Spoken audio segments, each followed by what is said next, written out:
Absolutely. I've been looking forward to this all day.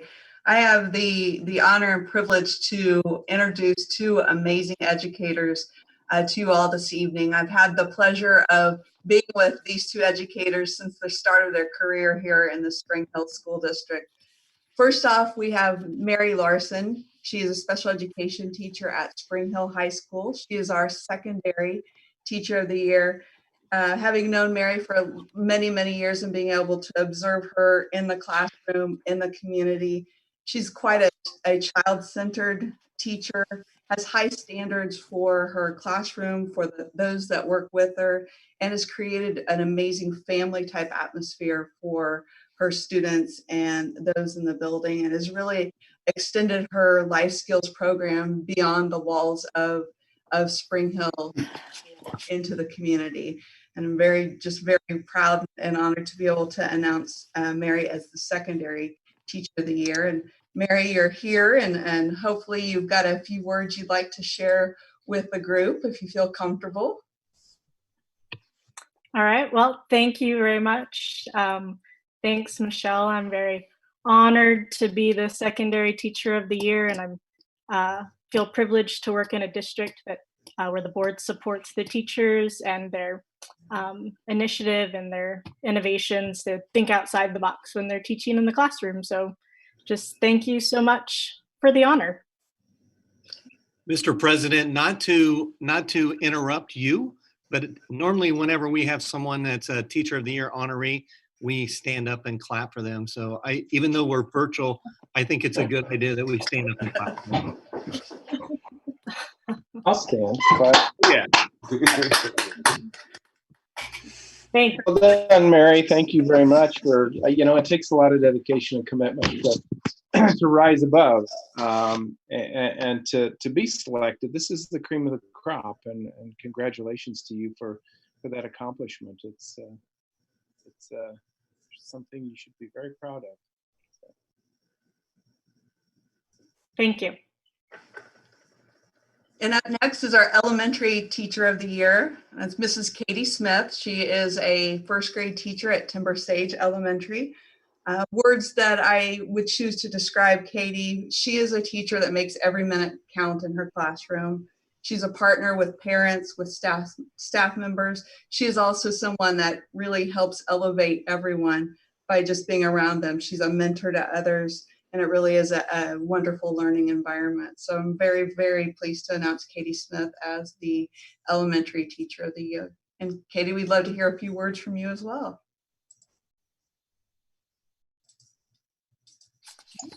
There we go. Learning all this technology. First, just thank you. It's a big honor to be recognized, not only at the building level, but at the district level. Been in Spring Hill my whole career, so nowhere else I'd rather be. Feel very fortunate to work with wonderful administrators, and I have a great support team that I work with. So thank you. Clap for her again.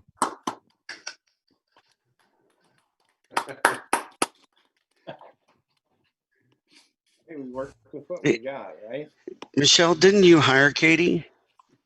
I did. I remember that today's been fun, kind of recalling her interview. Remember the room. I remember who was around the table. And we knew from the beginning she was our choice. So. Yep. I remember Sabra started around the same time she started. So we've known Katie for quite some time. Very good. Congratulations, Katie. Congratulations. We're pretty proud of you. Thank you. All right. Further recognitions? I'm going to give the administrators a chance if they have something they want to throw in, but there is something that happened today that I think is just amazing.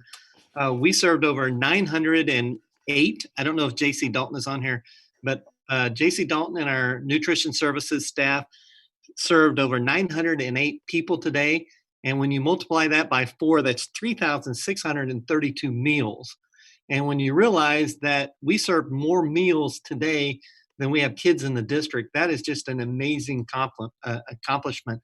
And I believe when you add from the very start, we were over 36,000 meals for a a small district to be able to produce like that has just been amazing. So I did want to compliment Mrs. Dalton and her incredible staff that are making sure that our kids get fed. So that's what I would like to recognize. Anybody else? We normally do recognitions on the first board meeting of the month. So if not hearing any other, we're good. Thank you. Okay, very good. Thank you. Moving on to business with individuals. Candy? No forms were received. Okay. Next item is the consent agenda. And I do want to bring it to the attention that there are 7 different items within the consent agenda. The first is approval of the consent agenda, approval of the minutes from the last regularly stated meeting, clerk's report, treasurer's report, payroll and claims, personnel, and then the mower purchases. So these are the mowers that we discussed. Had I think a good comprehensive discussion about those during our last regularly stated meeting. That's the consent agenda. Any questions or comments, concerns, changes, edits?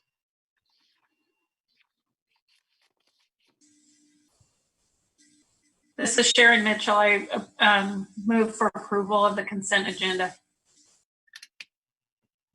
Second, this is Jason Winbolt. Very good, thank you. It's moved and seconded for approval of the consent agenda as stated in the agenda. Any final questions or comments on the consent agenda? Very good, Candy. Please collect the vote. We'll start with Mr. Boyle, Yes. Mr. Hoffman, Yes. Mr. Winbolt, Yes. Mr. Updike, Yes. Mrs. Mitchell, Yes. Mrs. Sealing. Yes. Approved. Very good, thank you. Moving on to additional action items. I just lost my screen, so. It's education services update. Education services update. Phil, I've gone back to, I don't even know what I'm looking at here. It's anyway, Yeah, I'll figure it out. I was getting ready to exit so that Tim could share his desktop to talk about the Okay. furniture bid. Yes. Okay, So so- you just have just your face in front of us right now. Okay. Very good. So the first action item is on the furniture bid. Dr. Burke. Yeah, I'm going to turn this over to Tim Meek. He is our Director of Construction and Safety. Mr. Meek. All right, see if I can get this to share. Maybe Mr. Elliott will share it for me. He knows what I want up, so.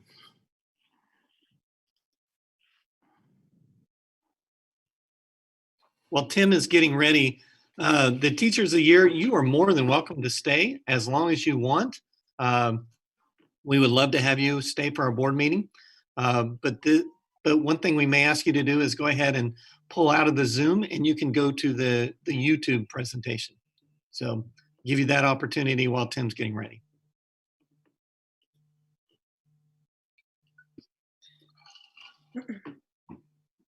Go ahead and, yeah, there we go. Okay, in front of you there, the document you see is the pricing from Freedom Interiors, a company we've used a little bit to do some other interiors, and being a smaller project, we wanted to use them this time on the Education Service Center.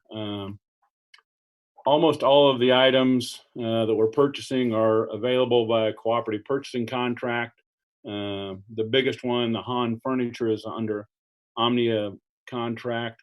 Interesting thing about that is last week we got word on the Omnia contract that they had changed their pricing and that all schools were going to be eligible to receive the GSA pricing, which is actually another 5% savings above what we normally would have got on the contract. So it's kind of exciting to see that number get to go down by 5%. So we're able to, off 181,000, it was a little bit more, it was over 200,000 or real close to 200,000 on that. And it went down to, it was 190 something, sorry. I don't have that in front of me, but saved a little over $10,000 so on it. So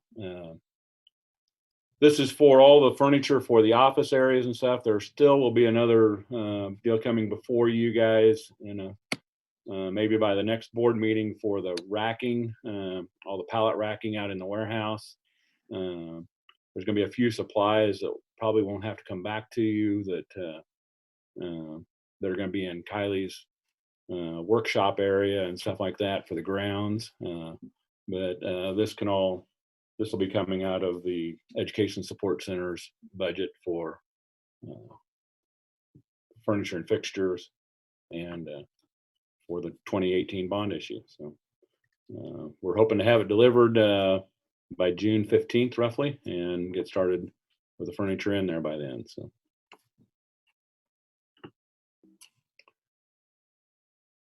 Any questions?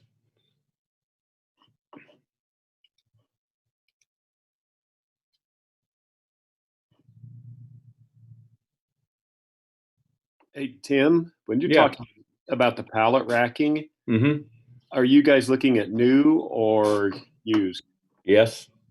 Good. We're looking at both. We're looking at both. I've seen a tremendous amount of and- it down in the bottoms that Yeah. as I go. Yeah, there's quite a little bit of it out there.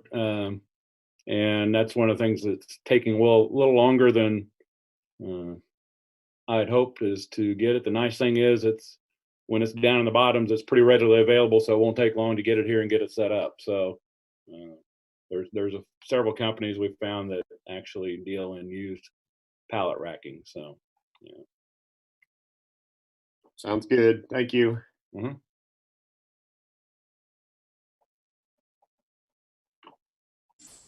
Maybe I'm just not seeing it somewhere here, but the bid, how does that compare to what was budgeted for that? It's a little more than what we actually had budgeted for furniture, fixtures, and equipment. DLR was very light on that. I think they had expected us to move most of our furniture out there. So many of you that have been through our area here and looked at what we use, there's not a matching piece of furniture in here. Most of it's totally hand-me-down from the last occupants. Some of it's hand-me-down from back when this was a middle school. The cubicles that we're going to be getting were all from a used place already and not a single one match. So in order to make this a nice place where people want to come to work, we felt like it was time that the staff in this area deserve new furniture. So with what savings we have coming back on the project, which will be good, we can definitely get this all within our budget. So on the building.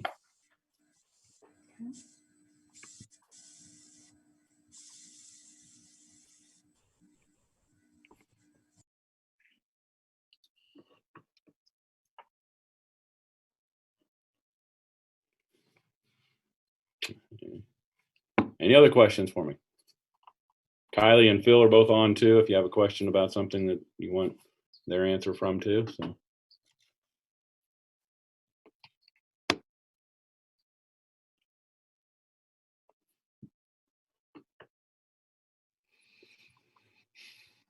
The Education Support Center updates ones, I didn't open that one up, but that is just kind of some artist renderings, or not artist renderings, some actual virtual. We were supposed to do a virtual walkthrough through this building with the goggles and everything else with them in the room with us, but something happened last month that stopped us from doing all of that. And we have been able to do some virtual walkthroughs on the computer, not quite the feeling of putting on the goggles and walking through the rooms, but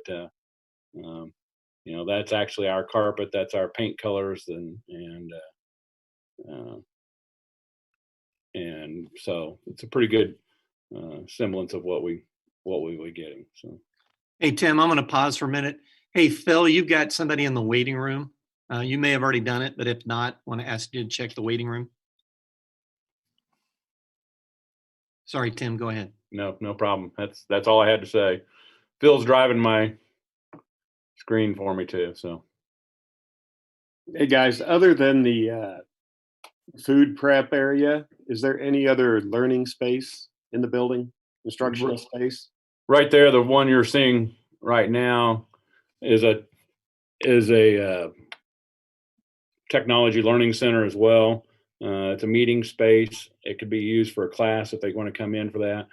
The grounds area will have a lift in there. So again, as we talked about in a few other meetings, this will be more of a field trip environment. It won't be especially with the distance they'll be coming, but they'll be able to put a vehicle up on a lift in the grounds area and see what it looks like underneath, show them how to change the oil or something like that during a class. And Brent, we've provided some spaces to hopefully attract a few more high school students back to our program. The distance and the shortened class periods where we are now kind of eliminated some of that. And so we have some workspaces immediately outside our offices that will be designated for that, as well as our and I didn't see it in my quick scroll through here. No, Tim. I didn't include everything because there were so many. Yeah, I'm just going to bring this one up. So in the this space, large space here in the center called Diagnostic Room, these workstations are for our Chromebook and MacBook repair areas. And again, this would be someplace to be able to accommodate those student interns, probably is a better way to say it. You see, you're talking about a grounds area. Is that not one of the pictures we? It's going to be at the. It's up in this page. region up here at the north end, Brent. And right now, it's not something that we have outfitted as far as any of the 3D renderings. I mean, those are going to be parts and pieces that Kylie acquires and puts in there. Most of them will probably be able to be purchased without board approval because they're smaller items. Sounds good. I'm just curious where it was. Thanks. Yeah, it's a pretty large space actually. So.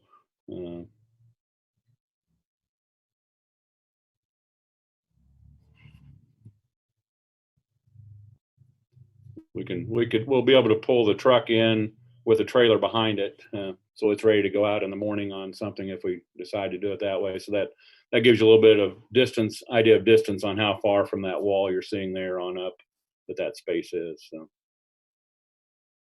that is a big space then. Okay, yeah, I got it.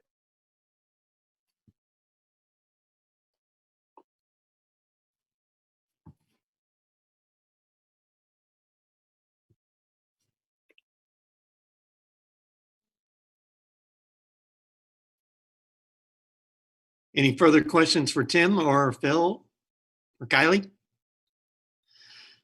This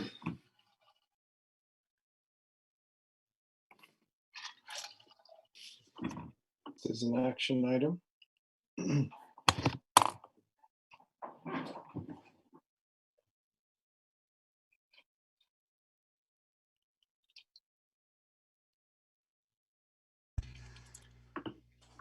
Mr. President, this is Jason Winbolt. I move the board approve the bids for the Education Center in the amount of $240,418.43.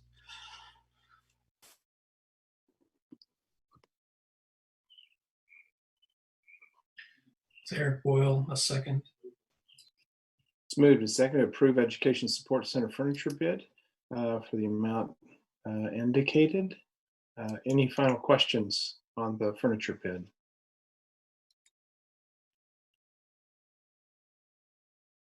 Candy, please collect the vote. We'll start the vote with Mr. Hoffman, Yes.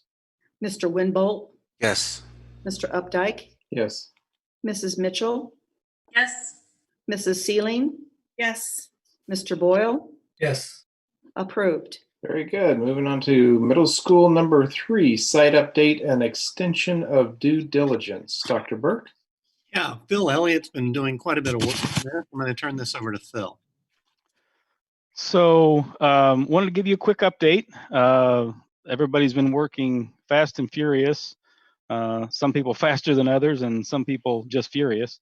On the review of all of the components that we need to make sure we've covered before we sign the final dotted line on the property for the middle school number 3.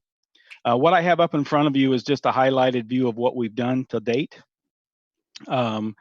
Be happy to talk about any one of those high level, some of the big ones. Made sure we have utilities. We've priced that, make sure that that's going to stay within budget.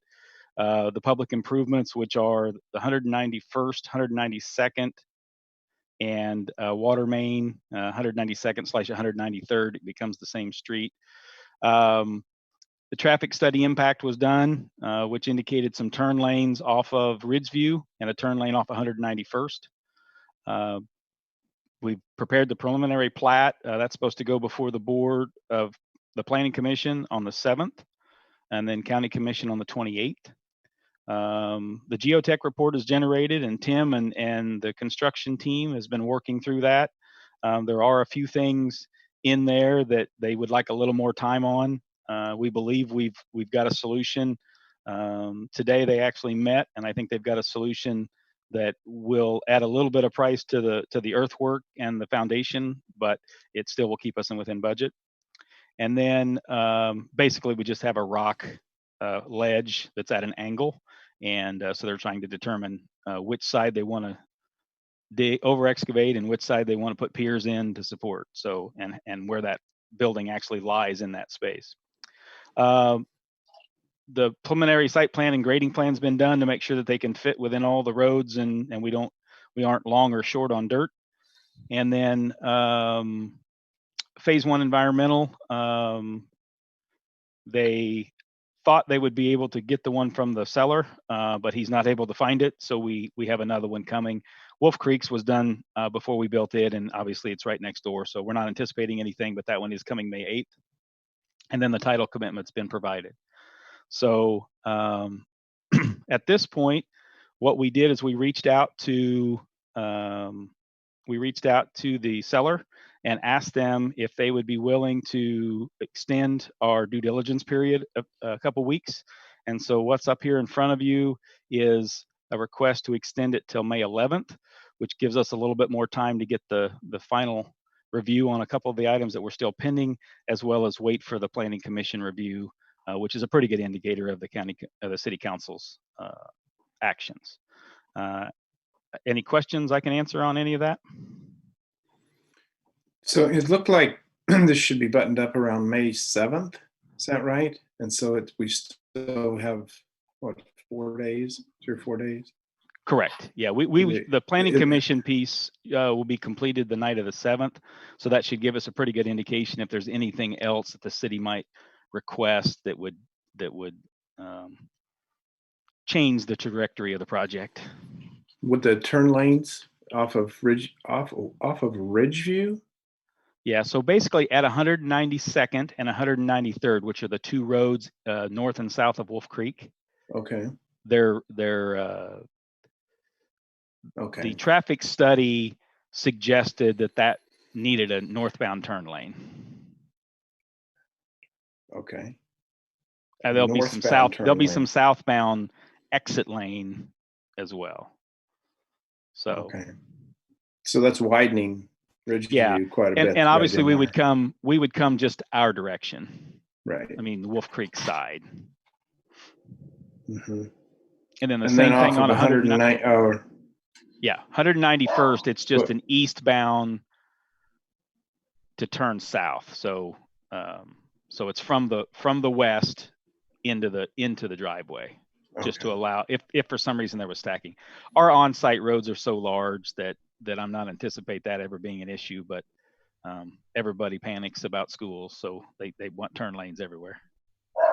So the turn lane on Ridgeview would help with the high school traffic then too. It won't back that up further. Is that what am I understanding that right? The turn lane on Ridgeview is really designed just to allow the flow of Ridgeview to continue if somebody stopped waiting to turn in. Gotcha. So Phil, this is something I probably should know the answer to, but when they do the traffic studies, do they do them with that the traffic is the way it is now, or do they try to estimate what it would be when a building is built on it? Yeah, and we actually had this originally when we started the traffic study. We actually did it based on the lot that's directly north of Wolf Creek, that little corner lot right at the corner of 191st and Ridgeview. We did a traffic study or included in our preliminary results, mostly for our benefit and for the city's knowledge. It's not part of our official presentation, but we did include that with full commercial build out just so that we had some vision of what that area would be like. And obviously, when that happens, that intersection is going to require some upgrade, but our turn lanes will still create the flow we need, even when that's at commercial build out. Thanks. And so I think that they use the estimated traffic when the building was constructed. After the building is constructed, they predict traffic flow, right? Rather than current. Yeah. So they take current and extrapolate to full building build out, including full capacity of Wolf Creek and the middle school number 3.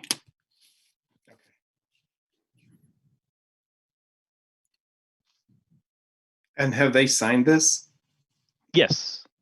Okay. So we're good. Yep. Do I need to sign this?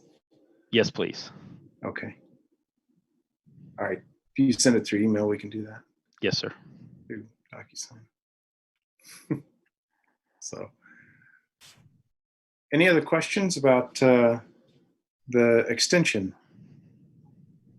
Is that geotech work? Is that a real significant increase? Because that anytime you deal with rock, it seems like you get expensive.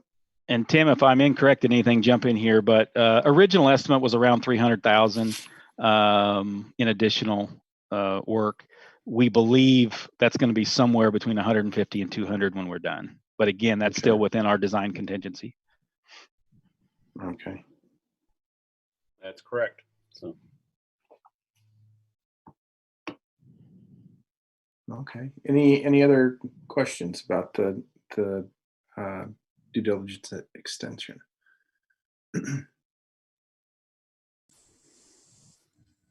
Mr. President, Sharon Mitchell, I move for approval to extend the due diligence period for the middle school number 3 site till May 11th, 2020. This is Brent Hoffman. I second the motion to extend. Okay, it's moved and seconded that middle school number 3 site update and extension of due diligence be extended to the date as presented. Any final questions on the extension due date? Very good. Candy, please collect the vote. We will start with Mr. Winbolt, Yes. Mr. Updike, Yes. Mrs. Mitchell, Yes. Mrs. Sealing, Yes. Mr. Boyle, Yes. Mr. Hoffman, Yes. approved. Very good. Thank you. Moving on to discussion items. First discussion item is school start and end times. Dr. Burke. Well, we're going to continue to move forward as if school is going to open in August. So it is our plan, and we have other plans in place as well in case it looks different. But at some point next year, we will have a regular schedule, and that is our sincere hope. One of the things that we wanted to do, because this usually goes into the handbooks, is we wanted to stagger our start and end times. So basically, our elementary would start at 8 and end at 3:10. That's the same time as this year. The only difference is the teachers would report at 7:40 because we have to be there a good 20 minutes so that kids can eat in the National Breakfast Program. So that would be adjustment for the elementary teachers. High school would make an adjustment. They would go from 8:05 to 3:15 to give an extra 5 minutes if older brothers or sisters are dropping kids off. Teachers would still report 7:45 to 3:45. And then last but not least, our middle school would start a little bit later at 8:10, and then they would end at 3:20. The middle school historically has gone a little bit longer anyway, so their end time is not changing, but their start time would start a little bit later. And again, the teacher's report would be the same time. The principals like the fact of having teachers there before school and then having teachers available to help after school. So basically what we're trying to do is the stagger is parents would be dropping, if they were dropping their children off, they would drop their kids at the elementary, and again, they can drop them off as early as 7:40. And then that gives them, if they were going from the elementary to the high school, which there may be elementary and high school kids, gives them a little bit of time to get there. And then again, it seems more parents have elementary and middle school. We would give them some extra time in there as well. And so I think Mr. Winbold asked about, at some point, will we have to change all this and start earlier and double buses? At some point, we may have to do it, but I like this staggered time. It gives an extra 5 minutes between the schools, which I don't think 5 minutes is that much time. But remember, the kids can get into the elementary at 8:40, and then they can get, or I'm sorry, at 7:40, they can get into the middle school and the high schools at 7:45. So we're just trying to add a little extra time that they can get from one place to the other. Any questions? No, I will just say I'm very supportive of this. I think it's a great idea. Trying to get between schools is hard. And 5 minutes doesn't sound like a long time, but our elementary school has a down pat. I can't believe how quickly they get everybody in and out, and it might be less than 5 minutes. So I think it's a great idea. We had some other parents that asked us to consider a stagger, and that's, we've heard, and I'm sure that 10 minutes in between, but when you start adding a 10 minutes in between, now your end time changes, and that does affect, especially in the secondary with after school activities. So in order for that to work, you would have to start earlier. All the research shows that older kids probably need a little bit more rest. So we're trying to be cognizant of that as long as we can. Okay, any other questions on discussion?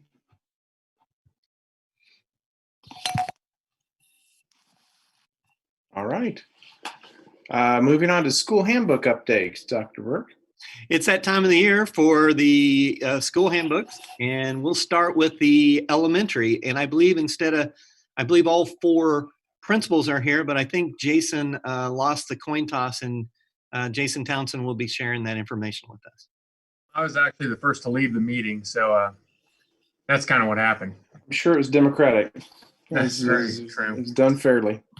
Yeah, ours are pretty simple for the most part. What you see are the changes in red. The 7:40 start time reflects what Dr. Berg just talked about. So we have a 7:40 start time, and then we also have the PLC days. Our day starts the same, but that's to reflect the breakfast beginnings that you guys just approved. The emergency closing, it was the April 8th board meeting last year in 2019 that you guys approved, giving Dr. Burke the ability to have a late start on inclement weather days for windshield or something of the sort. This language in our handbook reflects what you guys approved on April 8th of last year at that board meeting. So we put it in our handbook so parents knew what the procedure was in case we had a day where we could have school, but we needed to have a late start, and Dr. Burke called that. So those procedures are there in red.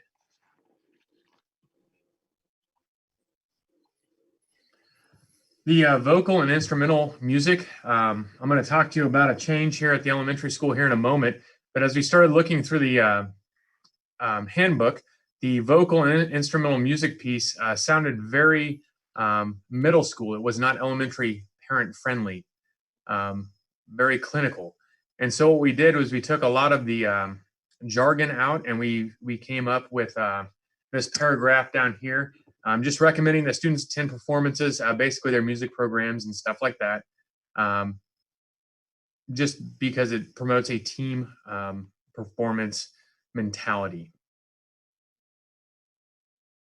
I'll give you guys a few minutes to look over that if you need to.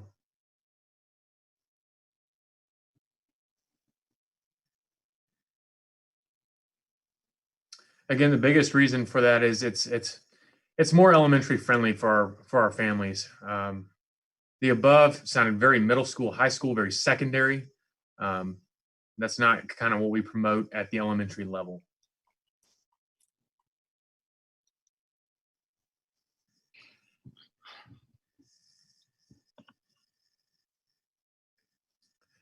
Dr. Burke, did you want me to go ahead and talk about band and orchestra at this time as well?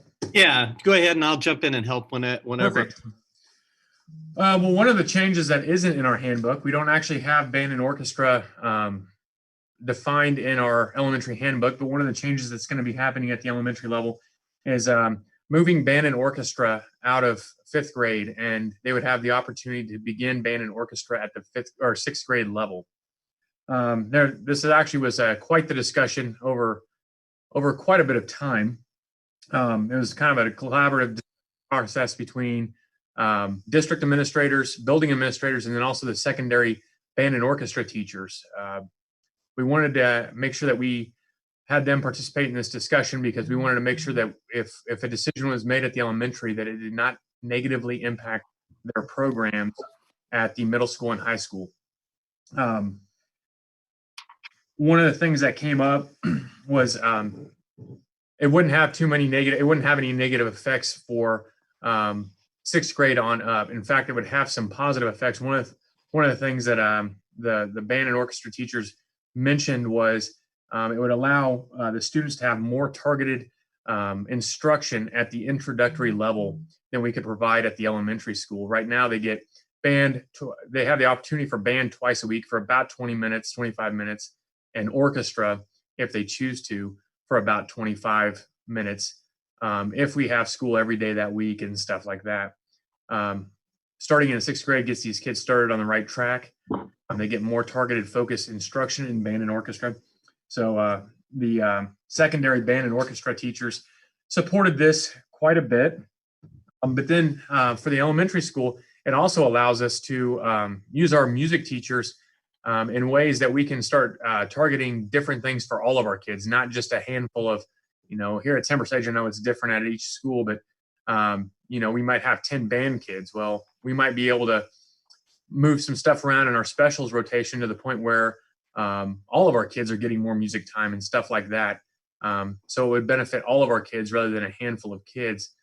The other thing that we have going on is you guys approved the STEM teachers for the elementary school, and that would be put also in its place. That would be kind of a change out. We would be able to apply that for all of our students in all of our elementary classrooms, or have the ability for all of our students to participate in those STEM activities with a STEM teacher, not just in the classroom and doing random things, but it would be a targeted science, technology, engineering, arts, math-based type things with a dedicated STEM teacher.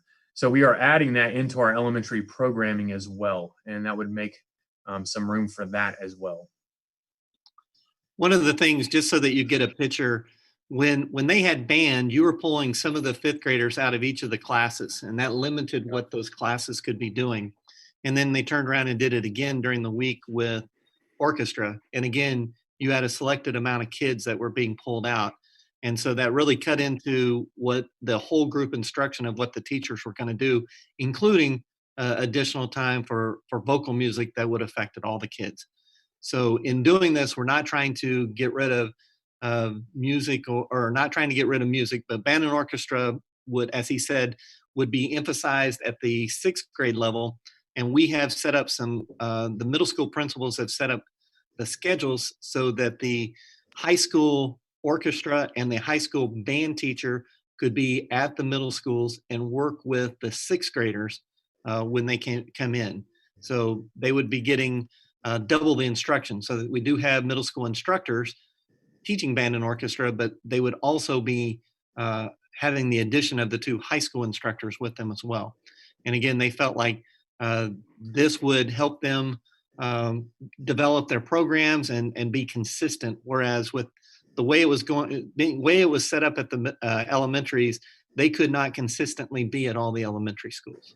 So we know that this is kind of a change, but we're we're hoping that it will be a richer environment for the kids once they get to 6th grade. One of the things that the teachers, the band and orchestra was concerned with is there would be kids that were taking it in 5th grade that would not come out in 6th grade. And they were hoping that if they're part of their 6th grade learning experience, that it might be able to help them alleviate that loss of students from those programs. So any questions about what we're doing and why? I just have a couple of questions. One, would there be more in the music curriculum to expose them to different kinds of instruments and what they may want to choose when they get to 6th grade? So that's one question. The second question would be, actually probably 3 questions. Second one, I know this is what parents are going to ask, what are the districts around us doing? Are they starting in 5th grade? Because even if it's only 20 minutes a week, if the neighbors to the north are doing, they get to start their instrument in 5th grade. We don't get to start it till 6th grade. It could be looked at as a negative thing. And then the third thing, is this something that would give any kind of a more discrepancy between kids that take private lessons and kids that don't? So just having had lots of music kids go through, I know that sometimes that's a kind of something that's not an equalizer with people. So, well, to answer your first question, you're going to actually have the high school instructor who's working with the middle school instructor during 6th grade. So when you say, will they have more opportunities to have 2 people that are content area experts to be able to work with them in that grade level, I would say yes, they'd have more opportunity. I don't know that we're extending the time period because you still have, your schedule that you're working within that. But I think that you have a richer experience because you have 2 people that are specifically instrumental teachers. Some of our elementary teachers are vocal and instrumental, and some of them are just vocal. So this would give the instrumental students an opportunity to work specifically with that. Looking around what some of the other districts do, to be honest, we didn't spend a lot of time looking at it. If you're looking at North, they may have some of that in the 5th grade. It may not. We were trying to look at what's best for our district. And one of the things that we were concerned with is that when we pull just a certain amount of kids out of the 5th grade class, then that limits what that teacher can do with the class. They may be able to work with individuals, but they're limited to what they can do as a whole group. And again, when you do that 4 times a week, that you're providing some specialized instruction for your band and orchestra kids, but what about the kids that are not in band and orchestra? And so we're trying to provide them additional opportunities, and that would include the STEM labs that we're going to be doing that. And Mrs. Mitchell, the third thing, what was it that you wrote the question? Oh, about the private lessons. I don't know. I mean, one of the things that I did talk to Mr. Woogie and Mr. Ozakinski was they were worried about maybe some of the habits that the kids were getting into in 5th grade. And then either they were not having the experience that they thought, so they weren't coming out and they were losing those kids, or that maybe there were habits that were being developed that weren't very good, that they felt like they could help them with 6th grade. And again, when you have 2 teachers in there, you would be able to concentrate. You've got 2 adults who are looking at a group instead of 1. And so I don't know about the private lessons because, to be honest, I don't know how many 5th grade kids are getting private lessons versus 5th grade that are not. But again, we were trying to make a more rich environment in 6th grade and try to keep those kids in that program longer than the chance of losing the kids for 40 minutes a week. So the one question I ask, and maybe you misunderstood me a little bit. My question about the kind of, I guess, the term that with careers and stuff they use is opportunity awareness. So what I guess I was asking is, in 5th grade, would there be more kind of opportunity awareness things within their music class for them to experiment with different instruments? I mean, they have all those drums, and are there going to be more experiences like that where they could see kind of some of the different musical experiences that you could have? That's the question I was asking. I would assume so. I mean, one of the things, going back to the vocal music teachers and giving them more time to work with the kids, I'm trying to think of the drums that the Spring Hill Education Foundation bought, 2 sets of drums. I would assume that if this is time that they're not losing those kids to band and orchestra, that yes, I would assume that they would do a lot more with that. And I know I believe at the elementary, they still work on the recorders, or maybe that's 6th grade. I'm not exactly sure. But I would say that would give those teachers more opportunity to work with those kids than less of an opportunity. And Dr. So, Burke, go ahead.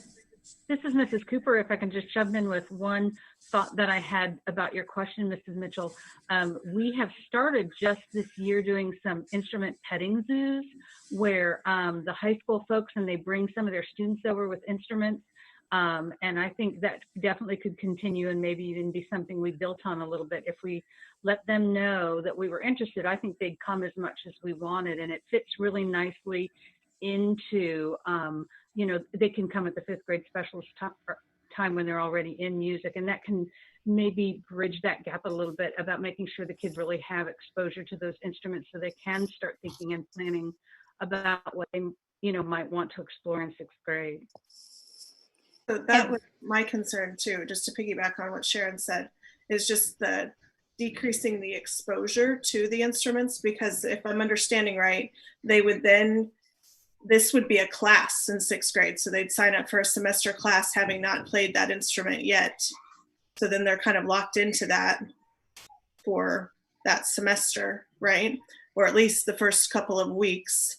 So but if the teachers are feeling like that they wouldn't lose interest in instrumental music, then I definitely trust them too. So, but I just would hate to see our numbers of instrumental music decline over time. And maybe we can revisit it after a year or 2 and see how the numbers were.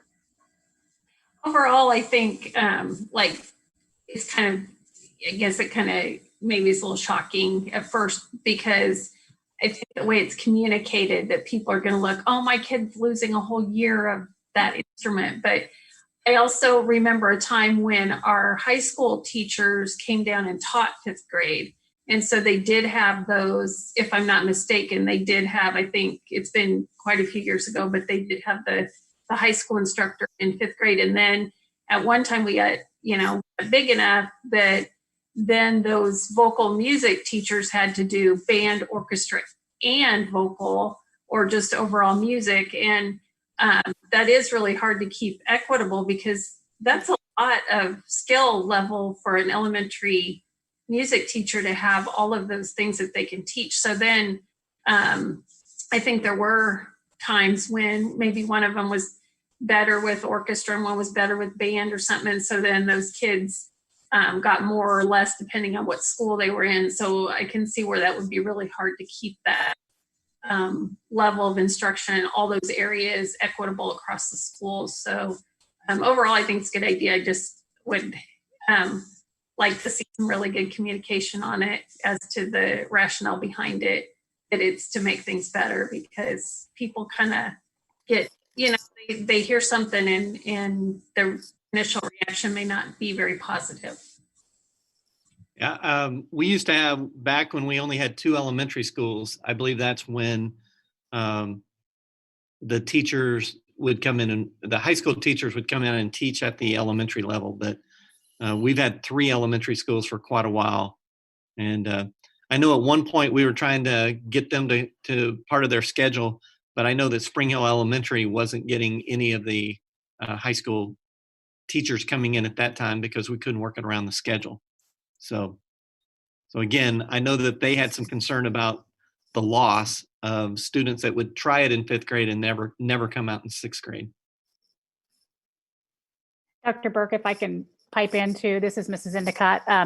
I'm going to kind of piggyback on what Mrs. Cooper said, because the petting zoo is something that they started in the last couple of years, but they've come and visited. The high schools come and played for our kids, which our kids really love to see them, and they get them really excited about the instruments. So I think that piece would still be in play, I'm assuming, because I know our high school vocal comes out every year to our schools. The kids love it. They love seeing those high school students and those middle school students. And so I think that's something we could definitely keep. And then they would have multiple exposures. I mean, I know our school gets at least 2 to 3 a year.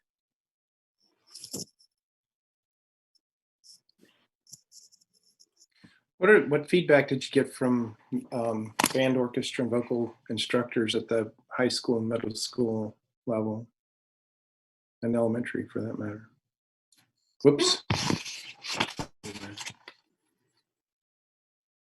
The secondary, like I said, we really didn't talk to the middle school instructors because it really doesn't affect them. But in talking to Mr. Woogie and Mr. Ozakinski, I know that there was a concern about bad habits being developed and having the opportunity to work directly with those kids at 6th grade. They felt like if they had the opportunity to work with them, then they would be able to limit the loss of kids that, when you have kids in the middle school, there's some kids that at the end of middle school decide not to go on to band and orchestra. That's just a norm. But their concern was that they were losing kids moving from fifth grade to 6th grade that they never had a chance to work with and never were able to get them back. So I know that Mr. Woogie was probably a lot more concerned than Mr. Ozakinski, but I think both of them were concerned about the loss of kids that were trying it in 6th grade or 5th grade, but never gave it another shot after that. How many students are in band in 5th grade or band and orchestra? Principals, you're going to have to help me with that. Yep. At Timber Sage, we range from about 5 to 10. One of the issues we had in elementary is, especially at Timber Sage, was the dropout rate. We don't typically let kids drop out of band or orchestra, but we did have some kids that tried it and said, hey, after the first semester, this in mind, whether it's, hey, we can't keep up with practice logs, whatever it is, and dropped out. But we usually start with about 10-ish. At the elementary school, we have usually about 25 5th grade in band and about 10 in orchestra, 7 to 10 in orchestra. We also have some dropout they usually ask them to stay in for the first semester. If they're going to drop out, they do it at semester, and we do have some that drop at that time. At Prairie Creek, this is Jody. We have about 28 students in band and probably 10 to 12 in orchestra. Okay. We typically don't have kids drop out, but I would say Wolf Creek is quite similar, maybe about 20 in band and probably a little more in our orchestra, maybe more closer to 15. We tend not to have trouble with dropping out during the year. Okay. And then how big are the 5th grade? How big is the total 5th grader level in the district? What number of 5th grade students do we have in the district? Give me a minute. I'm going to have to bounce over there to get that number for you. Within 100. I don't need exact numbers. I just an estimate.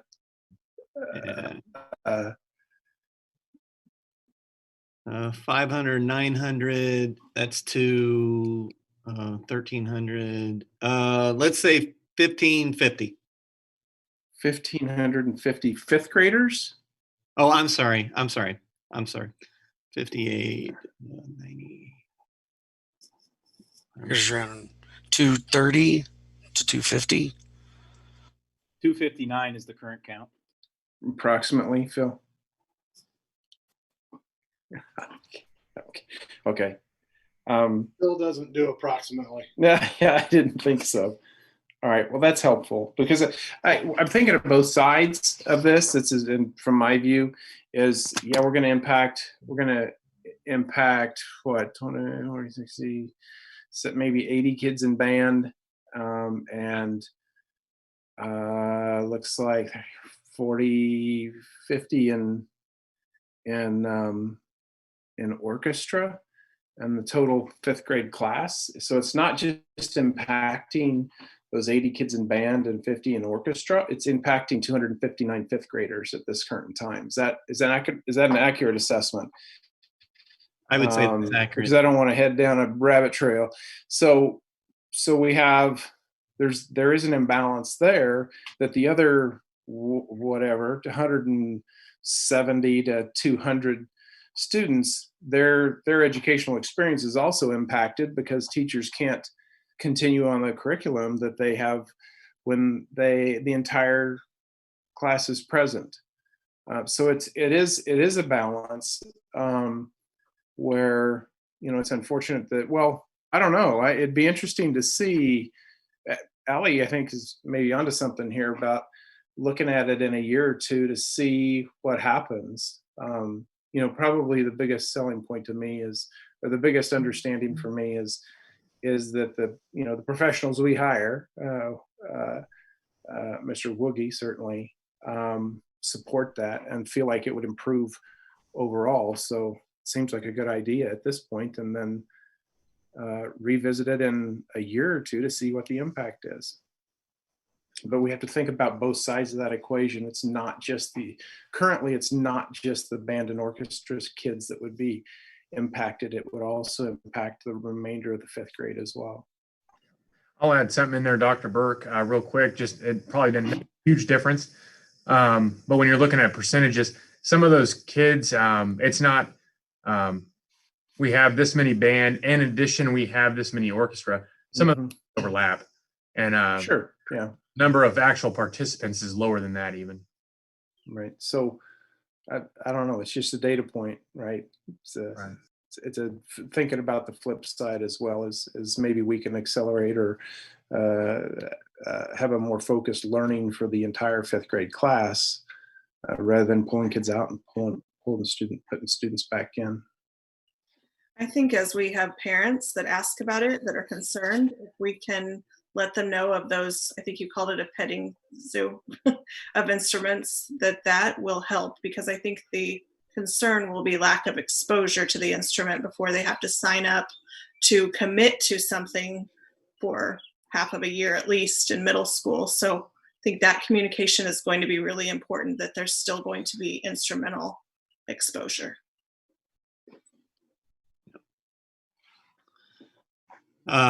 Any more questions before we move over to the middle school handbook? Okay. Let's move away. Who drew the short straw in middle school? I did not draw the short straw. I volunteered for this wonderful opportunity. There you go. Who gets to? And, you know, I'm not going to speak against the elementary school and the wonderful things the elementary school does, Mr. Towns. I think you guys do great things and prepare those kids for a wonderful middle school experience. One of the beautiful things about Rod and I working together for the last 3 years is that we really try to, as much as reasonable, continue to work the other 2 middle schools. And so as you look this year, both middle school schedules are going to be the same. So the bell schedules are pretty well identical day to day. And that not only helps, I think, our kids, our teachers, the continuity. We do share staff. We share the fine arts staff with our band, orchestra, and choir. And so it just makes life a lot easier for them with the travel pieces. So we will have the same bell schedule this year that's listed in there. It does reflect that 8:10 start time. And so our classes are going to be 45 minutes apiece with 4-minute passing periods. And then we're going to be having that advisory period at the end of the day, which is going to be 30 minutes, used for our individual plans of study, used for intervention time with our students. We also have the PLC schedule listed on there as well, reflecting that 9:10 start. So that's kind of the schedule piece. The only other piece we added to our handbook this year was a small clause at the very bottom of our locker portion, indicating that all locker decorations, or there's locker decorations or the decoration of lockers from non-school sponsored activities is prohibited. One of the things that we see happens in middle school is kids will start decorating their buddy's locker, which if you look at it initially, you're thinking, oh, that's great. It's a way to celebrate each other. But what you quickly find out is very few kids actually get their lockers decorated. It ends up creating more of a hardship for those kids that never get their lockers decorated. And so we just want to put a clause in there to say any of that locker decoration is going to strictly be for school purposes. We're not going to be decorating lockers for birthdays, for anything of that nature, just to try to create an environment where all kids feel valued, whether it's your birthday or not. No one has to feel left out within that middle school environment. So that is our only change between handbook. So again, it says Woodland Spring Middle School on there, but it is the same schedule for Spring Hill Middle School. Mr. Gertzen, I know this was discussed at length at the site council meeting, which I got some insight just with the counselor saying that she deals with the people that didn't get their locker decorated or whatever in the counselor's office. But I'm wondering if it would be good to distinguish the outside of the locker if people are going to read that and think they can't decorate the inside of their lockers. I don't know. Maybe it's clear enough, but just comment. I was thinking the same thing. It's a big deal to decorate the inside of your locker coming into middle school, right? So. Well, you ask our custodial staff, they would say, please don't let kids decorate the inside of the lockers too. They would prefer not to have that contact paper and whatnot. But I think that is something we can include in there. The decoration of the outside of your locker. That's easily something that Rod and I can talk about, and we can make some adjustments with. Any more questions for middle school principals? We'll jump over to high school. Mr. Williams. Well, good evening. I didn't get, I guess I drew the short straw. I was the only one that got to come in front of you to talk about handbook changes. I've come before you for the last couple of years with quite a bit of changes in their handbooks. And when I sat down with the handbook committee this year and we looked it over, it felt like we were in very good shape going into the 2021 school year. Our only change is on page 5, Phil, and that it just reflects the new start time and end time. I keep on scrolling. I must be wrong. Sorry. There you go. With the highlight yellow would be start time, end time. If you guys vote on that next month for the new start time with that. We did adjust the Bronco time. We've been going for a full hour. We feel like to get more time into our classes, we can knock that down to 50 minutes and still get the kids fed and get our objectives taken care of that we do during that time. Also, about the last 10 minutes that we've noticed the last year and a half is kind of like the last 10 minutes of recess. You never know when things are going to go awry sometimes. So when visiting with teachers and looking at it as the handbook committee, and we feel like that we can get everything that we continue to do with Bronco time or Bronco hour to knock it down to 50 minutes and call Bronco time. So that gives our kids a little bit more time in their classrooms, working on the curriculum that we intend them to work on during their time. And then the PLC just reflects the new end time at 3:15. We'll start first hour at 9:10 on those Wednesdays. So that is the only change we're recommending for the handbook for the high school for the 2021 school year. Mr. Williams, I'm assuming teachers still get their 30-minute duty-free lunch. Yes, they do. Yep.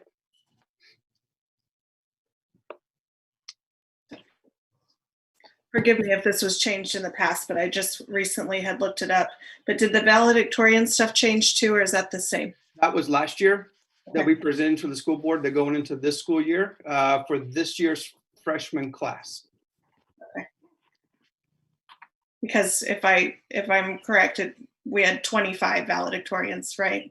So we did last year, yes. Now this year we're much smaller because we have a much smaller senior class. But yeah, we've Dr. Burke and myself and some other people, we looked at it and we made some changes to implement to grandfather into some kids at the high school. So I came in front of the board last year at this time with those changes to go into this year's handbook. Okay. Mr. Williams, were there any comments on lunch being a half hour earlier on PLC days? No, not by the kids to me. No, they didn't come to me. They might come home and make comments to parents, but none of them said anything to me about them. Okay, thanks. Yeah. Any more questions for Mr. Williams? And I don't know if Cassie is on here, so. Yeah, she was. I'm here, yeah. All right, Cassie, Insight and your Kansas Virtual Academy. Kivia? Yeah. Yes. So we have. Do you want to, Cassie? I'm sorry to interrupt. Do you want to do it, or you want me to? I can do it. I think. Either way, works for me. We have more changes than everyone else brought, so I'll try and make it very quick because honestly, they're very minor. We're still fine-tuning some things over the years. So I will hold on a second and open up. We'll start with the, we put K through, we call them kid 12th grade in one, and then we do have a separate handbook for our adults. I guess I can start with the adult handbook because it's got less changes. The only thing, if I can find it here. I don't think we're seeing your screen yet, Cassie. Okay, here we go.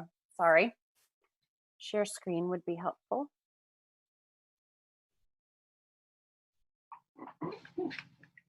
It may not let me. Phil, it looks like I don't have that power tonight. All right. Just let me know which one you want to start with. Sorry. Let's go with the ISKA, the first one listed. Okay. So really in this one, it's very minimal throughout both handbooks that we have. We've changed, of course, the dates and also have changed from the platform Blackboard Collaborate to Neuro. That will be that new platform that we will be using for all of our live sessions. Then on page 18 in this handbook, and also in the other handbook that is for our KSBA and our teen high school, we have removed the incomplete grade section completely. We haven't used it in many, many years. It was set up for different situations that things might come up at the end of a semester where a student is unable to finish work. So it gave them a couple more weeks to wrap up classes. But we have so many other ways that we can work with students that have any kind of situation like that, that we just haven't been using or needing the incomplete grade. And it had actually caused confusion for our students because they thought it was something they could just request. They weren't going back and reading the policy and kind of what it was designed for. And so we had some issues there where people were just requesting incompletes, thinking that that was just an easy way to get another 2 weeks to finish up their coursework. So we are taking that out completely. And then the other change I think is also on this page. For the adults, we removed the section about monitored final exams. The state no longer requires us to do our face-to-face or our final exams in a face-to-face setting. That was just about a year ago, I think, that they did away with that. And we had somehow missed that last year as we were finishing up handbooks for this year. So we got it caught and taken care of this time around. So that's it on the adult handbook. And then on the other one that says Insight handbook, this is much easier. Here we go. The spreadsheet. Again, changed dates and changed Blackboard Collaborate to Neuro. That's our new platform. On page 21 for the kids, we added just a sentence. Honestly, we added the sentence here depending on the age and individual needs of the students. The support will range from complete one-on-one support by the learning coach through the day to a more guided approach. This is in our learning coach section of our handbook, just to make sure that parents are aware that as the students are younger, they're going to have to be maybe a little bit more hands-on than they sometimes come to us anticipating. And then as the kids get older, we work with the parents or the learning coaches to really work on getting those kids to be a little bit more independent in the systems. The biggest, I think, policy change we had is there on page 27, listed on the spreadsheet here. We updated our attendance policy. It just was a matter of it didn't align to our procedures any longer. So we changed it to state that students not logging in for 10 consecutive days could be reported as truant, but we don't withdraw if it's 10 days. We really are, of course, it starts way before day 10, but we're working with the family trying to figure out what's going on and how we can support them and what they need from us. And then when we get to 15 consecutive days of no login and no communication, that is when they may be involuntarily withdrawn. So we added that sentence to make it more clear what happens at what point. We did some updating to how we do our count days based on how things went this past session of count day with the state. And actually, we were able to tweak that and make it a little bit easier for our kinder through 5th grade parents. We've updated our FERPA policy. We had a section where we basically repeated our attendance policy three different times in addition to the first overall time. So we took that out and just made a blanket in the section that's called involuntary withdrawal. Instead of repeating the entire attendance policy 4 times in total, we just said if you're in violation of the attendance policy, that could lead to an involuntary withdrawal. For both the middle school and the high school, we took out, so on page 43 and then 53 and 54, we removed the specific percentages assigned to different types of assignments and work in courses. We found that, courses are not the same across the subjects and across grade bands and things like that. And so we needed to give our teachers back some ownership there, where they could make the grading and the weightings and how they want to do all of that more appropriate based on how their course is set up versus just having a blanket policy. So we took all of that out and just listed the different types of assignments that students are going to find in their courses. And the teachers will then, of course, in their syllabus and in their course homepages, iron out and explain to the students what is assigned what weighting in their grading. I've already talked about removing the incomplete grades. We're not doing that at any school next school year. We have other better workarounds that we found.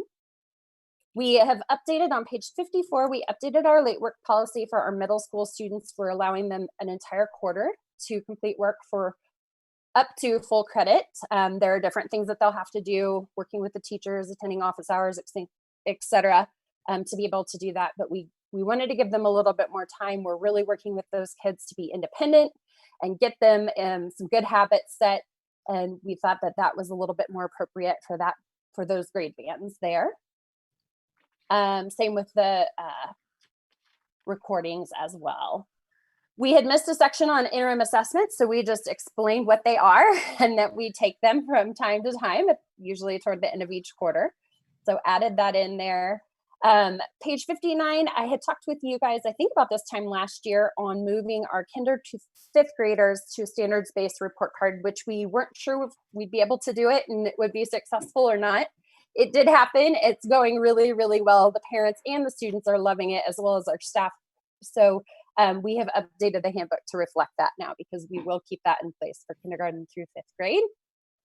Because of that change on page 60, we did have to remove the grading policy and the weighted grading categories, because they were both designed for a kind of the previous version of a grade book that we had used, that we don't use any longer.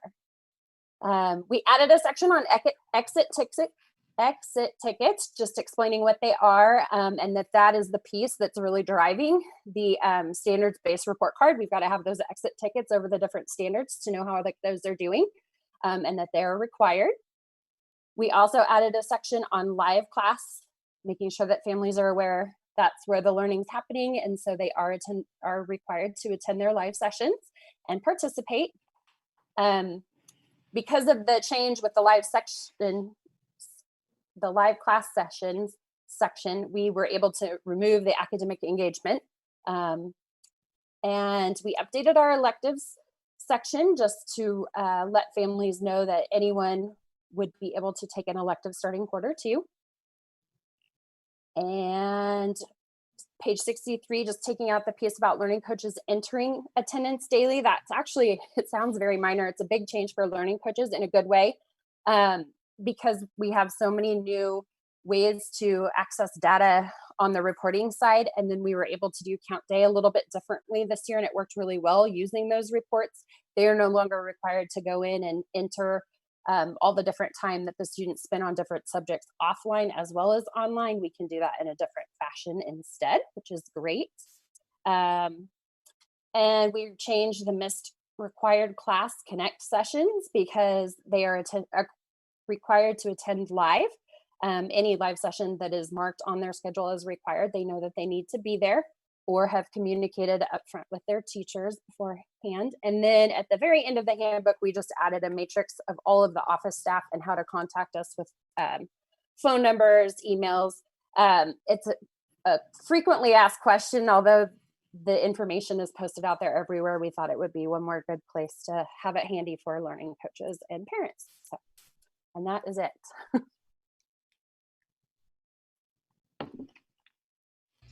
Cassie, I'm excited to see that standards-based grading is going very well. It's really exciting. It's something that I want all of us to go to eventually. So it's good to see that it's being well received. Thank you. Sure.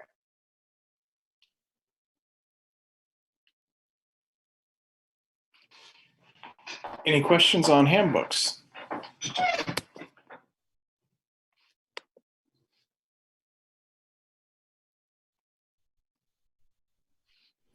Hearing none, we'll move on to the next item on our agenda is items from Board of Education members for future meetings.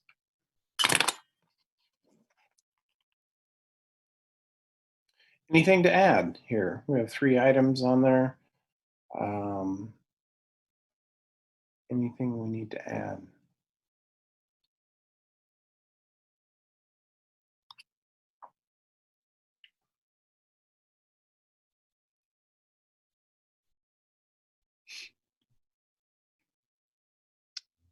Guess we'll move on to board work calendar.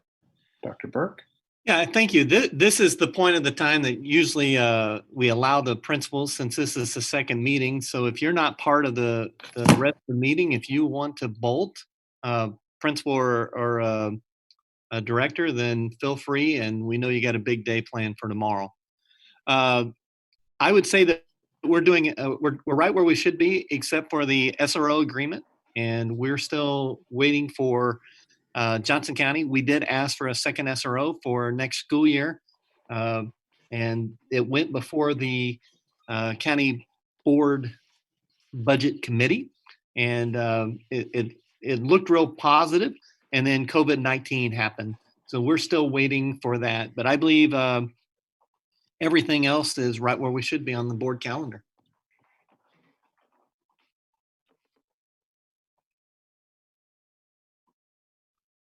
Okay, very good. Moving on to committee reports.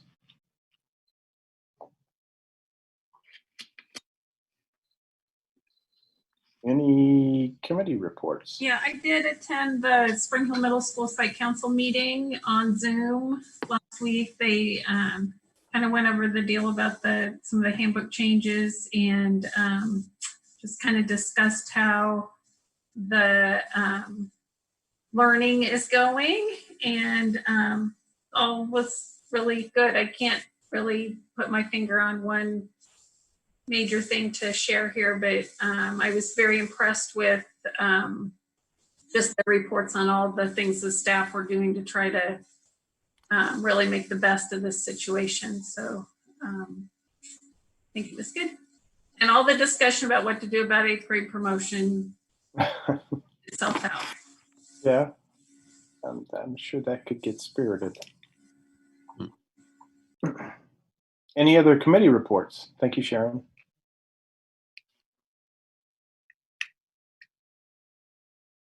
Okay, moving on to superintendent report. I got a couple of things. One of the things that is a requirement of the continuous learning plan, the assurances, is that we survey students, parents, and staff about their thoughts on those plans.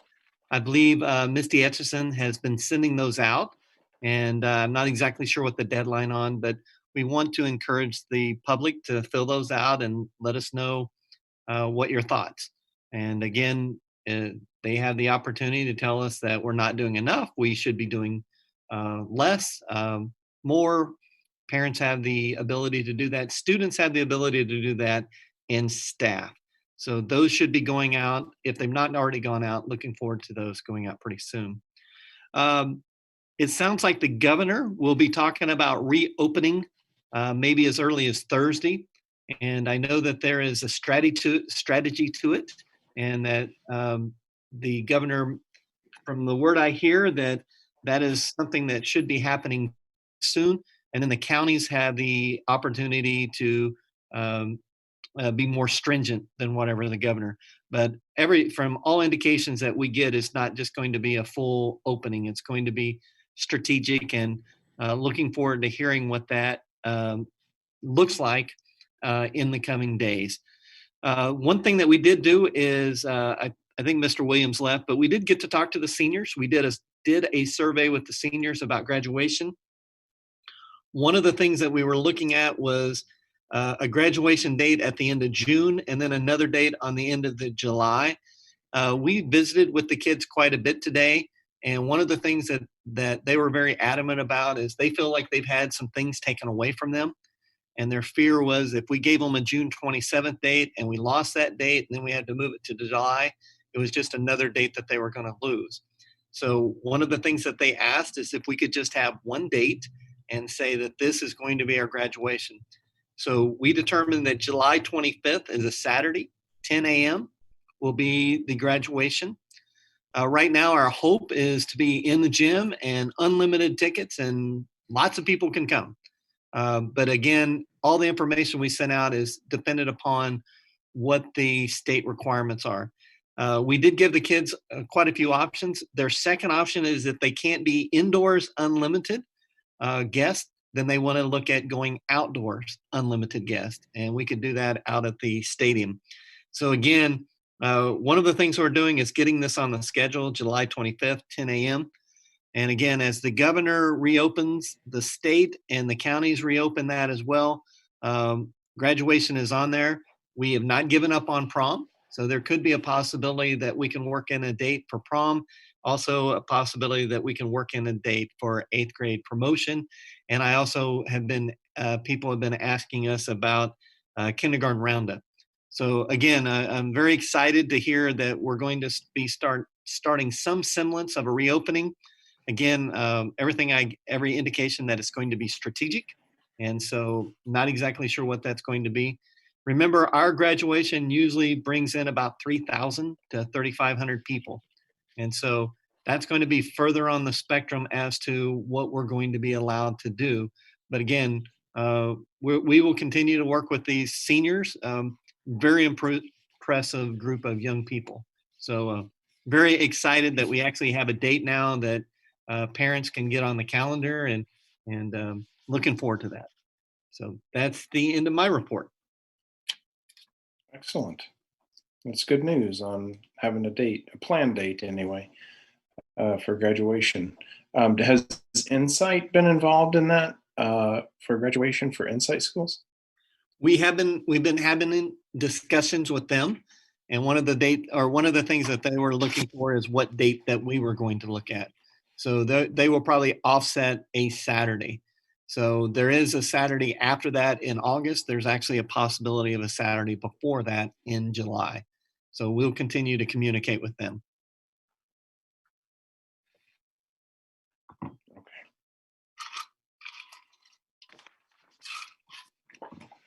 Very good. We do need an executive session this evening. I have a question on our sessions. So is 13.02 actually supposed to be after 13.03? Jason, that same question. Yeah, that is you are correct, Jason. It should be 1303 should be 1302, and 1302 should be 1303. But Jason, Things sneak around. Not a big deal. I just wanted to make sure. So on that, Mr. President, I move that the board go into executive session for the purpose of discussing the acquisition of real property for a new school site pursuant to the exception for preliminary discussions of the acquisition of real property under COMA. Those to be in session include Board of Education members, Superintendent of Schools, Assistant Superintendent of Schools. Who else do we need? Probably need Phil. Director of Technology, Phil Elliott. Tim Meek, if he's still here. Tim, you're around? I'm still here. And Tim Meek, our Director of Properties and Construction. the executive session to begin at 8:30. How long do we need? Let's say no more than 20 minutes. This one shouldn't take that long. And returning back to the virtual meeting at 8:50, no later than 8:50.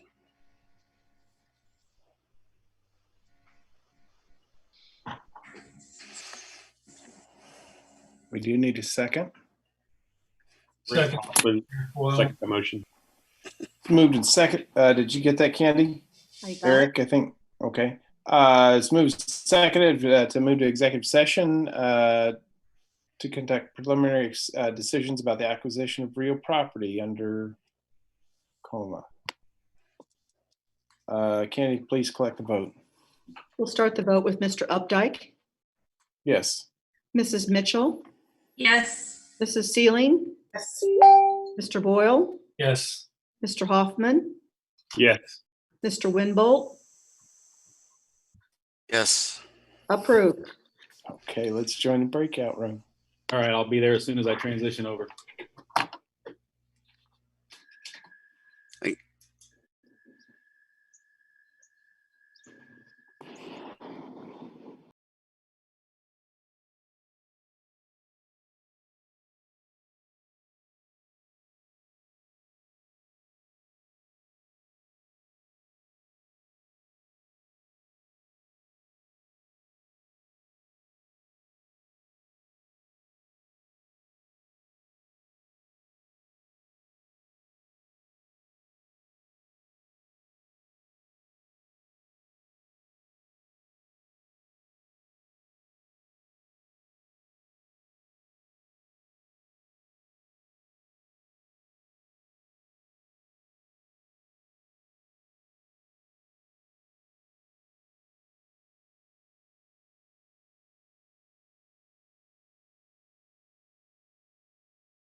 and you should be good to go.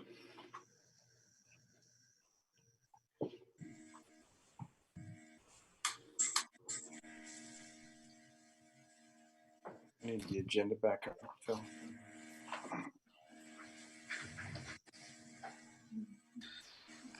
You want me to just go on to the next one, Doug?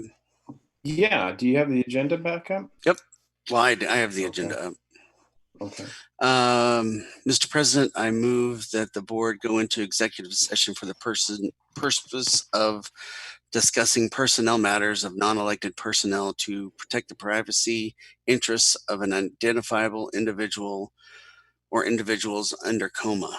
Those to be in the session include Board of Education members, Superintendent of Schools, Assistant Superintendent of Schools, Director of Human Resources, and others as requested. The executive session to begin at 8:52 and half an hour. I'll just go to 9:30. Sorry, I was no later than half an hour. I'll just go to 9:30 and resume no later than 9:30 in this virtual place.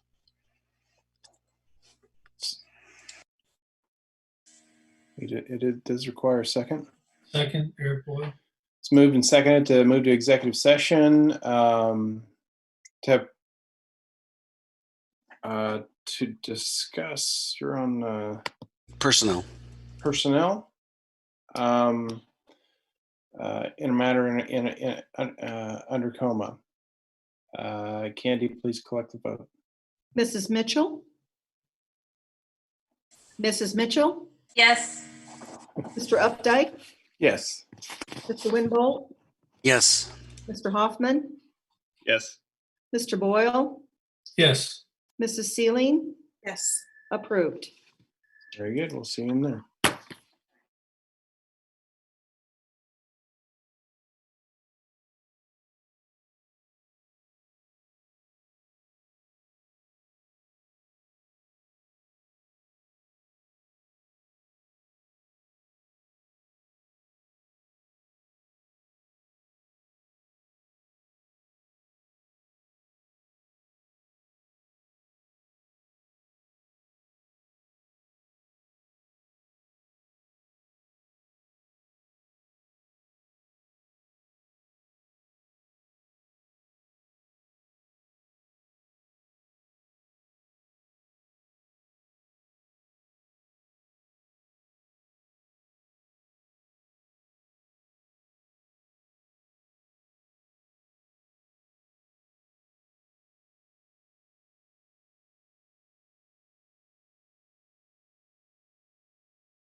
Are we back live, Phil? You're live. We'll do it live.